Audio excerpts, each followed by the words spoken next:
आइए इस training video में हम देखेंगे कि सेलो कूलर के अलग अलग कंपोनेंट्स की टेस्टिंग कैसे करनी है।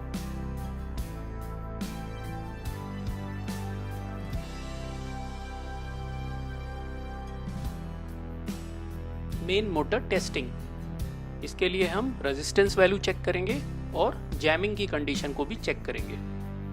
सबसे पहले हम मेन मोटर को अच्छे तरीके से वायर के साथ पूरा निकाल लेंगे। इसके बाद हम मोटर में लगे हुए तीनों स्पीड के वायर्स में कंटिन्यूटी चेक कर लेंगे। कंटिन्यूटी चेक करने के लिए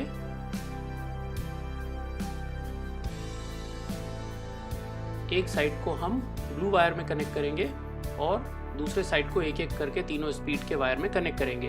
तो सबसे पहले हाई स्पीड में हम देख रहे हैं तो कंटिन्यूटी आ रही है। इसके बाद मीडियम स्पीड में हम चेक करेंगे तो कंटिन्यूटी आ रही है। फिर लो स्पीड में चेक करेंगे तो भी कंटिन्यूटी आ रही है। इसका मतलब हमारी मोटर ठीक है।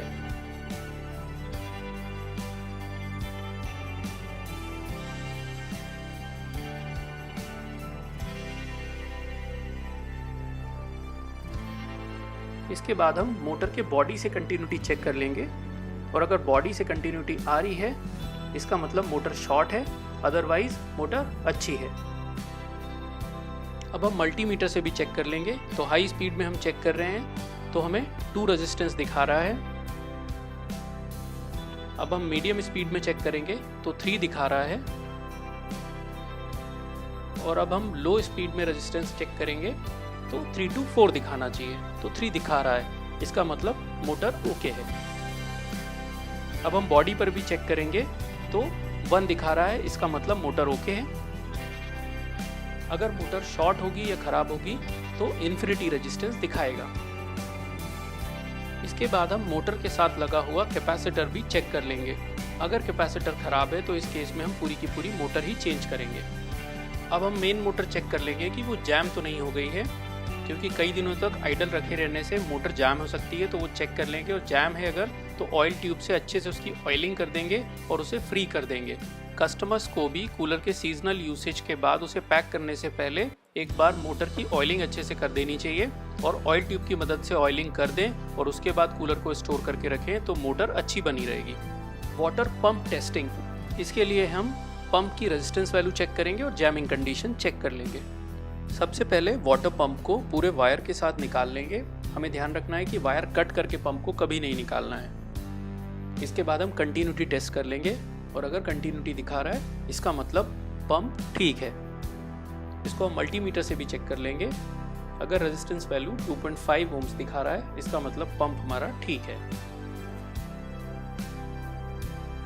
अब हम पंप की जैमिंग कंडीशन को चेक कर लेंगे और उसे पूरी तरह से ओपन करके अच्छी तरह से क्लीन कर देंगे। सावधानी से पंप के कवर को ओपन करेंगे।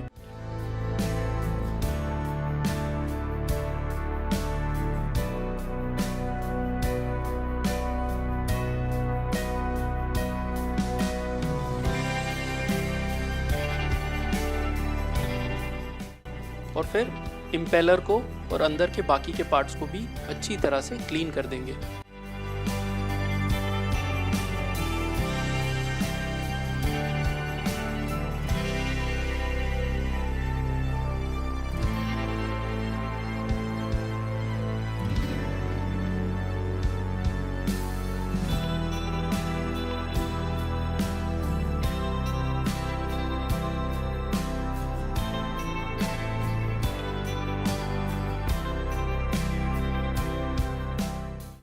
अच्छी तरह से क्लीन करने के बाद स्पिंडल की ऑयलिंग कर देंगे और फिर प्रॉपर तरीके से उसको रीफिक्स कर देंगे।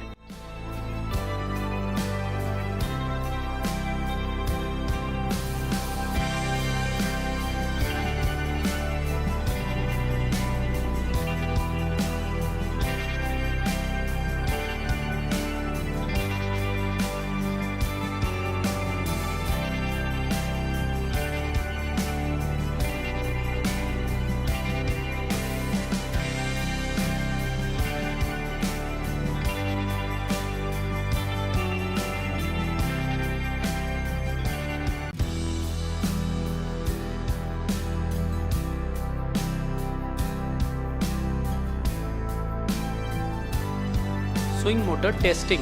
सबसे पहले मोटर का रेजिस्टेंस चेक करेंगे, फिर गियर स्लिपेज चेक करेंगे। अब स्विंग मोटर को चेक कर लेंगे और अगर कंटिन्यूटी दिखा रहा है इसका मतलब मोटर ठीक है। अब हम इसे मल्टीमीटर से भी चेक कर लेंगे। अगर मोटर ख़राब होगी तो 1 दिखाएगा और अगर ठीक होगी तो पॉजिटिव नंबर दिखाएगा 13 और 14 के बीच का। अब हम स्विच टेस्टिंग कर लेंगे जिसमें हम कंटिन्यूटी चेक करेंगे। पुश बटन वाले कूलर में कंट्रोल पैनल की कंटिन्यूटी हम पावर कॉर्ड के थ्रू चेक कर लेंगे। अगर कंटिन्यूटी नहीं दिखाएगा इसका मतलब कंट्रोल पैनल ओके है। अब हम मैनुअल स्विच बोर्ड को चेक करेंगे इसी तरह से, तो सारे स्पीड्स में हमें कंटिन्यूटी बता रहा है, इसका मतलब सारे कनेक्शंस ठीक हैं इसमें। इसी तरह के दूसरे कूलर के जो मैनुअल स्विच बोर्ड है उसे भी हम इसी तरह से चेक कर सकते हैं। हाई, मीडियम और लो स्पीड में हमें कंटिन्यूटी बता रहा है और जब हम ऑफ करेंगे तो कंटिन्यूटी नहीं बता रहा है, इसका मतलब हमारा जो स्विच है वो सही है और अंदर के कनेक्शन वायर से वो सब ठीक है।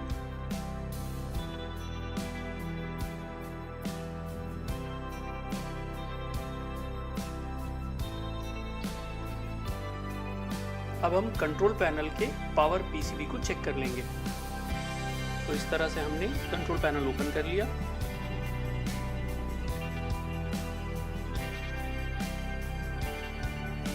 और इस पावर पीसीबी के कनेक्शंस को चेक कर लेंगे। तो सबसे पहले देखेंगे कि पावर कॉर्ड से पावर इनपुट पीसीबी में आ रहा है या नहीं आ रहा है। तो जहाँ पे हमने पावर कॉर्ड के वायर कनेक्ट किए हुए हैं, फर्स्ट नंबर और थर्ड नंबर, यहाँ पे हम मल्टीमीटर से चेक कर लेंगे पावर का इनपुट आ रहा है। तो यहाँ पे प्रॉपर पावर का इनपुट आ रहा है पीसीबी में। अब इसके बाद हम चेक कर लेंगे कि पीसीबी से पावर आउटपुट बाकी के कंपोनेंट्स में जा रहा है या नहीं जा रहा। तो सबसे पहले हमने मेन मोटर के फर्स्ट स्पीड में देखा प्रॉपर पावर आ रहा है।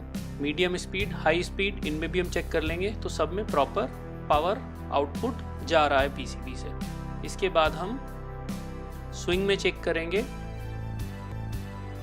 पंप में चेक करेंगे तो हम देखेंगे कि सब जगह पर पावर प्रॉपर जा रहा है। अगर पावर नहीं जा रहा है तो इसका मतलब पीसीबी में कुछ ना कुछ खराब है और उस केस में हमको पीसीबी को चेंज ही करना पड़ेगा।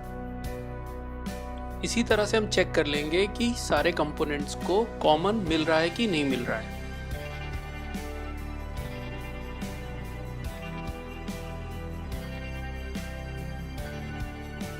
अब हम देख लेंगे कि डिस्प्ले पीसीबी में या डिस्प्ले पैनल में करंट आ रहा है कि नहीं आ रहा है। अगर इंडिकेटर ब्लिंक कर रहा है इसका मतलब डिस्प्ले पीसीबी तक करंट आ रहा है।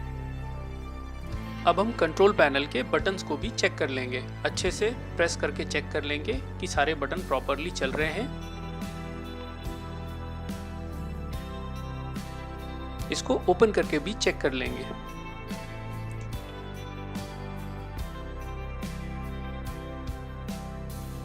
ओपन करने के बाद हम अच्छे से सारे बटन्स को प्रेस करके चेक कर लेंगे कि सारे बटन अच्छे से फंक्शन कर रहे हैं या नहीं कर रहे हैं। इन केस अगर किसी बटन में प्रॉब्लम आती है, फंक्शन नहीं कर रहा है, तो हमें ये कंट्रोल पीसीबी को भी चेंज करना पड़ेगा। तो इस वीडियो को फॉलो करके हम सेलो के सारे मॉडल्स के कंपोनेंट टेस्टिंग को कर सकते हैं।